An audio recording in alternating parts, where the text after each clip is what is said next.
Let's have a conversation about success skills. The four we will be discussing today are communicating effectively, thinking critically, modeling integrity, and respecting diversity. According to the North Central Technical College rubric for successful skills, communicating effectively has these for the following points: speaking clearly, concisely, and professionally, writes clearly, concisely, and professionally, demonstrates active listening, adapts communication for audience, and demonstrates teamwork. It's important in the workplace to have proper and effective communications.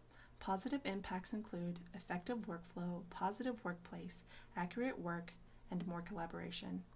Negative impacts include potential toxic work environment, subpar work product, disrupted workflow, and negatively impacted brand and reputation.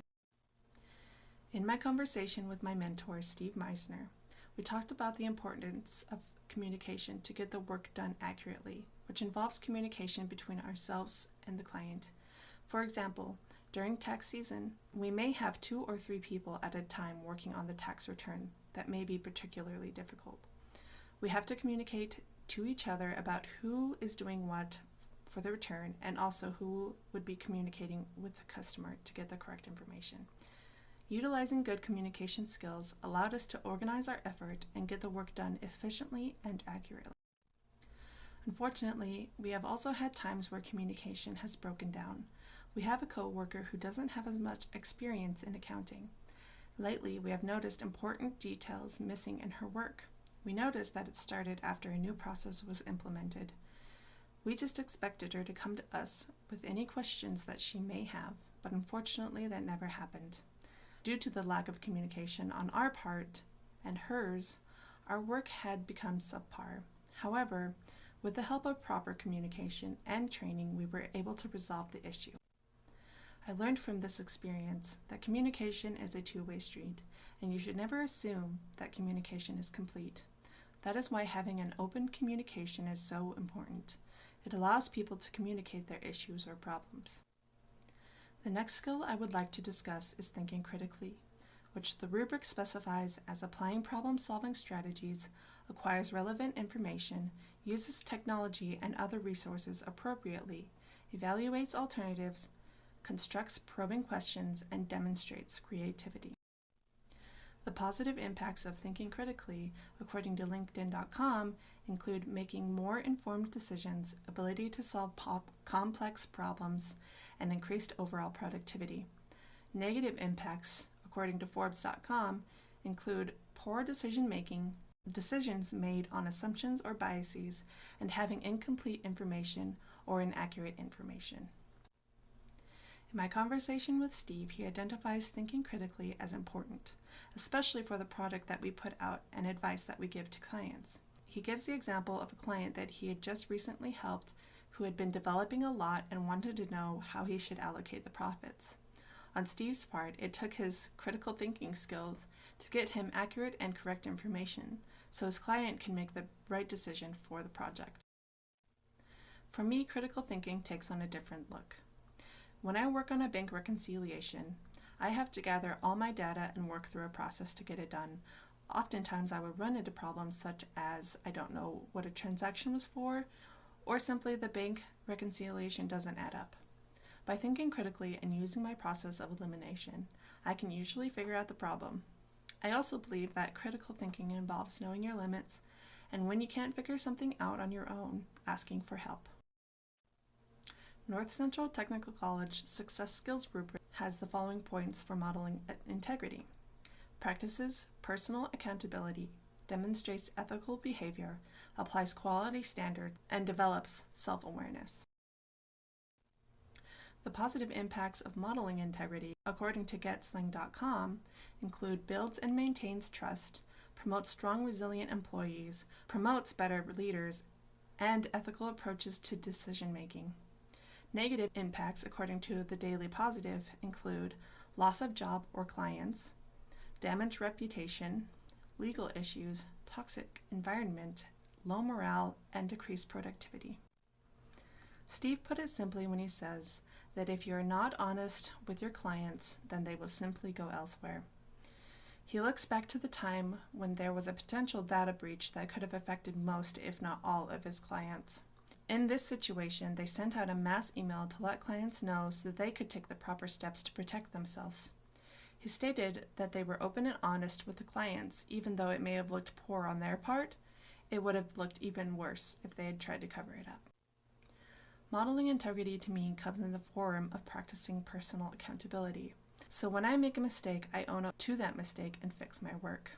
One mistake that could have had a bad outcome was when I accidentally coded a federal tax payment as something else. This could have led to an error in us filing the 941 and would have resulted in penalties and fines for the client. Luckily it was caught and I took my work back, found the issue, and fixed the error.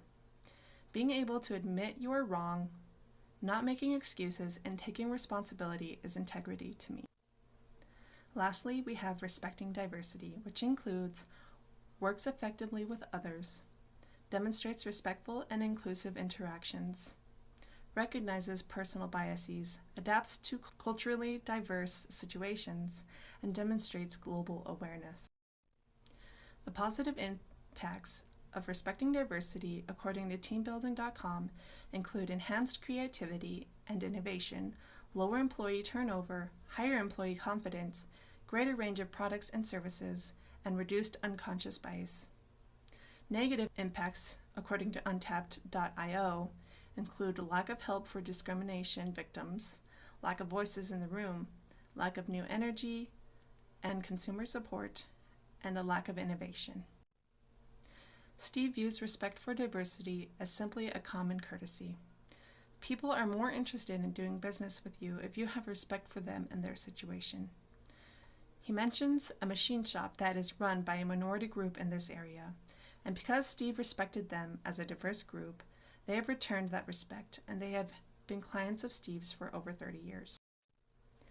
As a Black woman in the accounting field, I have a newfound respect for diversity, as most of the time I am the diversity hire. So what diversity means for some may mean something slightly different for me, but in essence, it's all the same. Treat people with respect and equality, and that for me includes people of all genders, races, and sexual orientations. In my years of volleyball, I had teammates from Brazil, Hawaii, Georgia, the country, Suriname, Canada, Puerto Rico, and this was a valuable lesson for me as it taught me to value what different cultures and different people have to offer. Lastly, I have 3 examples of different international business practices. The first, according to international labor organizations, the Czech Republic legally requires employers to provide 28 weeks of paid maternity leave. Compared to the United States, it is not a national legal requirement, but there are 11 states that do require it according to the National Conference of State Legislatures. Secondly, according to DL.com, in the United States, they do not legally mandate paid vacation. It is usually offered by employers as a benefit of employment, whereas in countries like Finland, they have a required 30-day paid annual leave. And lastly, according to gov.uk, the United Kingdom requires every employer to provide a pension for its employees. The employer, the employee, and the government all pay into this plan. The United States does not have a national requirement for pension plans. However, according to ADP.com, there are 10 states that now have legislation for required pension plans, and there are many more that are in the process of implementing or have proposed legislation. In conclusion, I see business as a well-running machine with many gears. I see the success skills as a lubricant to help them keep running. Not encouraging these skills is like throwing sand in the gears, and it will keep going, but eventually it will seize and stop. You can't do business without open lines of communications. You have to think critically to get work done. You need to model integrity to keep good standing, and you must respect diversity to be dynamic in today's market. Thank you for coming to my TED Talk. Just kidding. But thanks for watching my presentation, and I hope you have a wonderful day.